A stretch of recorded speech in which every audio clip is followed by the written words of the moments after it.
اختي الجميله القمر اللي بتقول علينا عنصريين، اللي بتقول علينا ان احنا شمتانين فيهم. احنا المصريين عمرنا ما نشمت في حد مهما حصل، ولو لينا حق عند حد سبحان الله من غير ما نعمل اي حاجه حقنا بيجي لحد عندنا. وانتوا شفتوا بنفسيكوا اللي بيجي على بلدنا ما بيكسبش، اللي بيجي على بلدنا ما بيكسبش. طلعتوا ورا الاخت 92 وجبتوا طقم الكوبايات اللي حيلتكوا وقعدتوا تنشفوا فيه وعملتوا زي ما هم عملوا. انتوا من ضمن كنتوا بتعملوا الفيديوهات دي. هل حد فينا رد؟ هل حد قال لكم انتوا بتعملوا ايه؟ في ناس ما كانتش فاهمه انتوا بتعملوا ايه اصلا.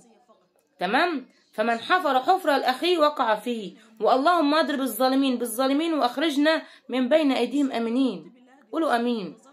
احنا عمرنا ما نشمت في حد، بس في حد كان حب يغيظنا ويكيدنا وجاب طقم الحلل اللي حيلته وحيلتهم وقعد يعمل لنا كده وكده.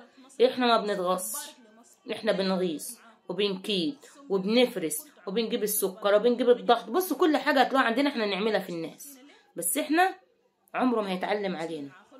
شكرا ليك يا عم.